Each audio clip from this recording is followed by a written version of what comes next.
Et l'invité du jour, nous avons avec nous au plateau Fridolin Adossou. Il est juriste, il est de l'association togolaise des consommateurs ATC.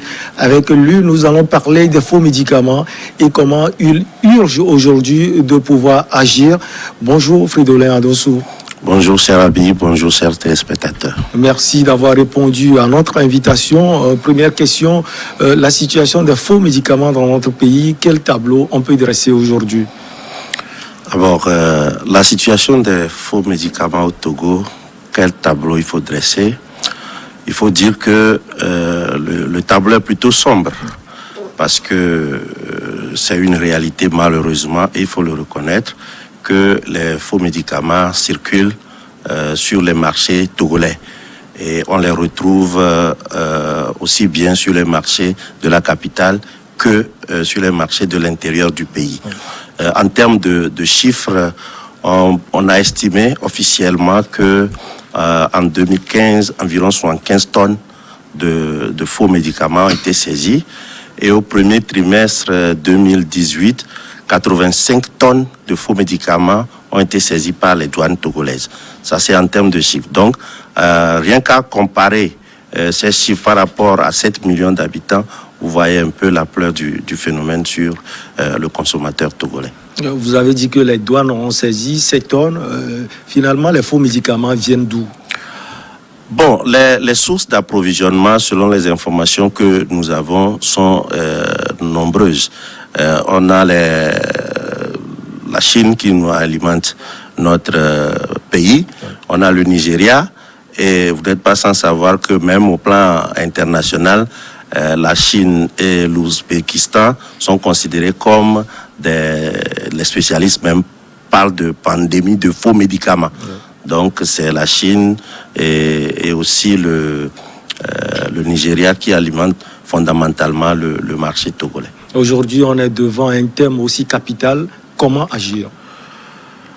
Comment agir? Je crois que c'est un combat de tout le monde.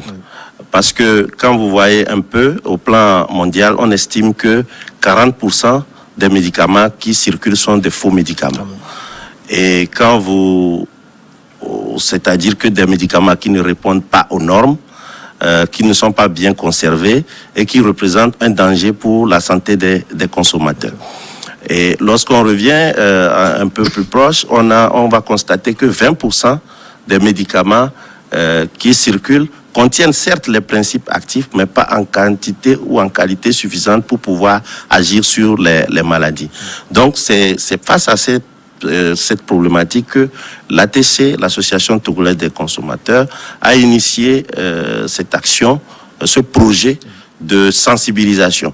Donc l'action de l'ATC vise fondamentalement à sensibiliser le consommateur sur les dangers liés à l'utilisation des faux médicaments ou des médicaments illicites. Donc notre action se fonde d'abord fondamentalement sur la sensibilisation. Il faut aller au contact des consommateurs. On a organisé un forum national sur le faux médicament qui a regroupé les pharmaciens, les services d'Interpol, les associations de consommateurs et les autres organisations de la société civile pour partager les informations, les bonnes pratiques et pour mieux s'armer en termes de lutte contre ce fléau. Est-ce que vous pensez que le message est en train de passer au prime abord au niveau des consommateurs? Parce que dans les quartiers, c'est visible de trouver nos frères acheter des produits au bord de la route parce qu'ils n'ont pas de moyens. Votre question, votre affirmation a deux volets. D'abord, le premier volet, est-ce que le consommateur est suffisamment averti? Effectivement. Je crois que il y a un ancien ministre allemand qui disait que rien n'est fait s'il reste encore quelque chose à faire. Kunkel. Donc, je peux dire que l'ATC estime que il reste encore beaucoup à faire. Donc, c'est un long chemin que nous avons emprunté. Cette initiative, déjà, il y a eu en 2001 un projet de l'ATC. Maintenant, le phénomène prend de l'ampleur, il faut sensibiliser. Aujourd'hui, on a inversé un peu la tendance. C'est d'aller vers le consommateur, lui montrer les dangers de cette consommation, pour le pousser maintenant à changer de comportement et à ne pas acheter du poison avec son argent. Le deuxième volet de votre affirmation, c'est par rapport au pouvoir d'achat. On en a conscience. Mais ici, il est question de faire comprendre aux consommateurs que à la pharmacie, on peut acheter aussi des médicaments à moindre coût. C'est vrai que les pratiques ont évolué un peu. En son temps, c'est difficile d'aller avec 100 francs, 200 francs en pharmacie pour acheter des médicaments. Aujourd'hui, avec 200 francs, on peut se procurer les médicaments en pharmacie comme dans la rue. Donc, à partir de ce moment, si le consommateur a conscience qu'il vaut mieux pour lui aller en pharmacie pour s'approvisionner dans un circuit normal de distribution, donc à ce niveau, à ce moment-là, le consommateur pourra s'attendre à un meilleur résultat. Allez, ça c'est au niveau de ceux qui vendent, de ceux qui achètent, c'est-à-dire les consommateurs. Maintenant, au niveau des fournisseurs, parce que c'est visible aussi au bord de la route de les trouver en nombre. Bon, vous savez, malheureusement, ici, on est dans un commerce, disons, lucratif. Ouais. Quand il faut parler de ceux qui vendent au bord de la rue. C'est un commerce lucratif, c'est une affaire de gros sous, c'est des réseaux assez bien organisés qui font rentrer les faux médicaments et qui ont leur propre circuit de distribution au-delà du circuit normal que l'État a mis en place. Donc, comment faire? L'un des volets aussi de l'action que l'ATC mène actuellement vise à rassembler les idées pour faire les plaidoyers, aller vers les autorités de notre pays, aller vers les parlementaires pour une synergie d'action pour les mesures idoines en termes de lutter. On les voit dans les marchés, on les voit sur les étalages. C'est au vu au su de tout le monde. Donc, qu'est-ce qu'il faut faire pour que cela soit vraiment pénalisé, pour que ces médicaments-là ne soient plus exposés à la vue et à la vente. Des gens ont fait des propositions assez intéressantes en termes de stratégie de communication. À la mise en œuvre, nous verrons ce que ça peut donner. Vous ne voyez pas qu'il faut quand même aller à la base. Vous avez parlé d'entrée de jeu de ces pays qui fournissent véritablement le Togo ou bien l'Afrique. Qu'est-ce qu'il faut faire pour stopper cela au haut niveau? Bon, je le disais, c'est possible, mais ce n'est pas évident d'aller faire ce combat à la base. Parce qu'ils savent déjà qu'ils sont dans le faux, ils savent déjà qu'ils sont dans le commerce illicite. Donc, eux aussi, ils s'organisent. Dans les communications de l'Interpol à notre dernier forum, on a vu que les gens ne font plus venir des médicaments en quantité. On fait venir une partie, après on fait venir les boîtes, après on fait venir les notices. Donc ça rend le travail difficile, même pour les douanes et les services de sécurité publique. Ce qui fait que aujourd'hui, même les formations ont affirmé que face au faux et au vrai, il faut vraiment prêter attention pour savoir que on est en face d'un vrai médicament ou d'un faux médicament. Donc, ce qui veut dire que ces réseaux-là aussi ont perfectionné un peu leur pratique. Donc, ce qu'il y a lieu de faire, on a plutôt essayé d'inverser la tendance, à défaut pour nous, ATC, en tout cas, Association Togolaise des consommateurs, d'aller mener un combat sur l'autre versant. Occupons-nous de ce que nous pouvons faire en interne, en attirant l'attention d'abord du consommateur togolais, puisque c'est de lui qu'il s'agit, c'est de vous, c'est de moi, sur les dangers liés à la consommation du faux médicament. Ensuite, nous savons tous que la consommation des faux médicaments présente non seulement des dangers pour le consommateur, sa santé, mais également cette consommation a une répercussion sur l'économie. Donc, c'est là où il faut intéresser les pouvoirs publics aux actions idoines à mettre en place pour préserver la santé publique, l'économie du pays et par ricochet la santé du consommateur togolais. Vous avez dit que la consommation a des conséquences sur la santé. C'est vrai que les gens écoutent cela. Est-ce que vous pouvez aller un peu plus en profondeur pour ceux qui ont la chance de nous suivre en ce moment? Bon, la consommation a des conséquences sur la santé. Je prendrai juste l'exemple des antibiotiques. Ouais. Les spécialistes en la matière nous disent qu'à force de prendre des antibiotiques qui ne respectent pas les normes ou de les prendre de travers parce que généralement c'est la dame qui vend au marché qui est en même temps le médecin, qui est en même temps la pharmacienne. À force de les prendre à tort et à travers, l'organisme développe une résistance.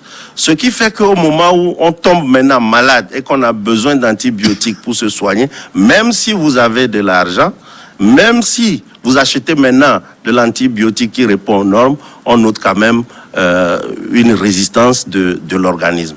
Au-delà de ça, les chercheurs ont estimé que avec la consommation de ces faux médicaments, on peut remettre en cause tous les efforts qui ont été faits en matière de lutte contre la tuberculose, le paludisme et le VIH/SIDA. Et sur l'économie? L'économie, il va de soi. Ces faux médicaments empruntent des circuits parallèles.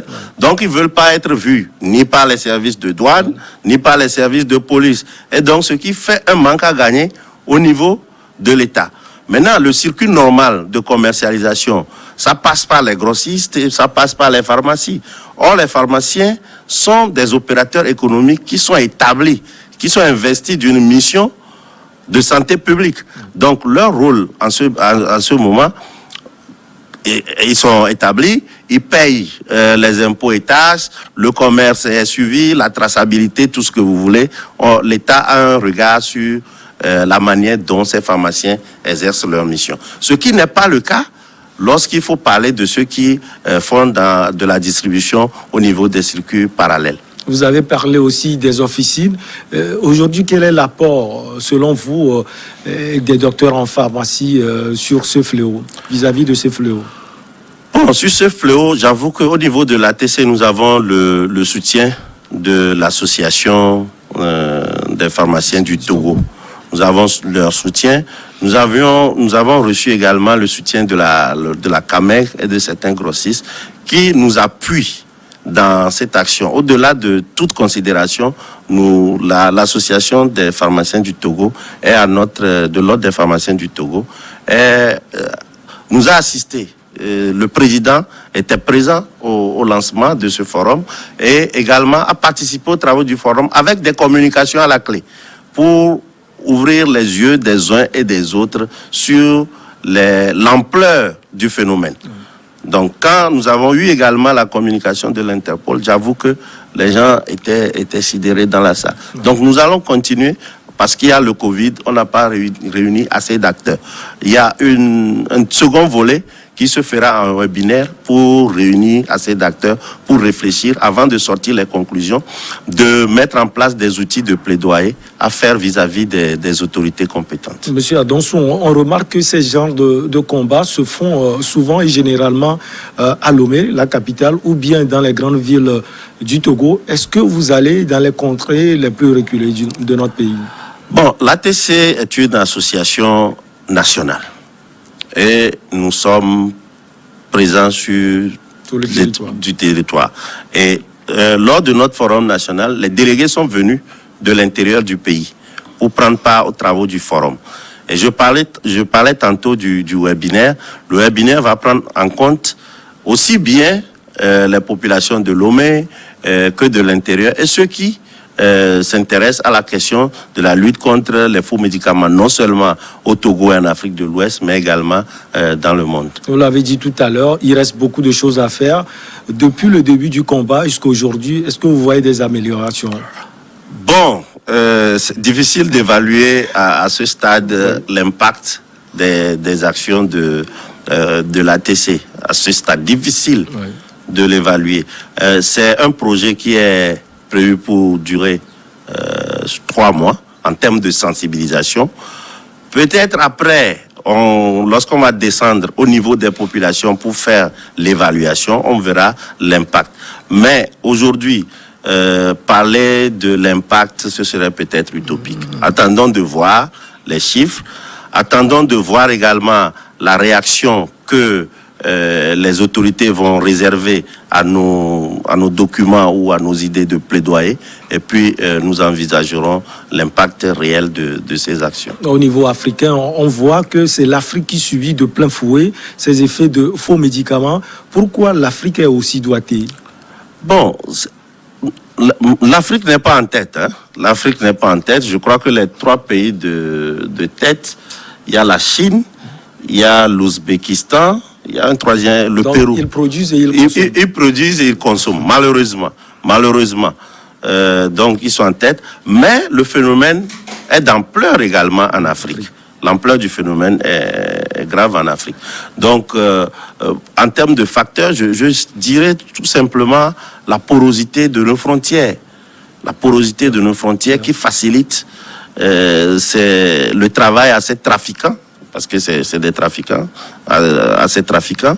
Les circuits qui ne sont pas fermés, vraiment, qui assurent un peu liberté de manœuvre, si je puis m'exprimer ainsi, à la distribution, dans le cadre de la distribution de ces faux médicaments. Donc, il faut déjà un peu plus de rigueur, un peu plus de sensibilisation. Parce que la dame, quand elle vend le faux médicament, n'a pas conscience du danger qu'elle est en train de véhiculer, de distribuer. Pour elle, c'est comme si elle fait un commerce normal. Alors que le commerce du médicament est un commerce réglementé. C'est des gens qui ont suivi un circuit propice, qui ont une certaine formation, qui sont autorisés normalement à commercialiser les produits pharmaceutiques. Donc il y a lieu de sensibiliser les uns et les autres. Donc on proposait de descendre sur le terrain, de faire des sensibilisations, en commençant par les enfants. Oui, c'est possible. Pourquoi ne pas sensibiliser les enfants quand on descend sur le marché? Il faut que les gens aient conscience que l'activité que l'autre est en train de mener est une activité proscrite. Donc, à partir de cet instant-là, on peut estimer que les lignes commencent par bouger. Vous avez été plus en profondeur, mais votre dernier mot? D'abord, je tiens à vous remercier pour l'appui que vous nous apportez à l'Association togolaise des consommateurs. Le dernier mot, c'est que la consommation, c'est l'affaire de nous tous. Et la lutte contre le trafic de faux médicaments ou la consommation de faux médicaments doit également être l'affaire de nous tous. Parce que celui qui commercialise ne peut jamais être sûr qu'un frère, une tante, une sœur, dans un village, dans un coin reculé, un ami n'en prendra jamais. Donc faisons de cette lutte une lutte de tout un chacun pour le bonheur du consommateur togolais. Monsieur Adonsou, merci. On rappelle que vous êtes juriste et vous faites partie de l'association togolaise des consommateurs ATC. Ça a été un plaisir également de vous avoir au plateau. On va marquer une petite pause, elle s'impose et on revient, le journal, et puis on revient pour Regard croisé.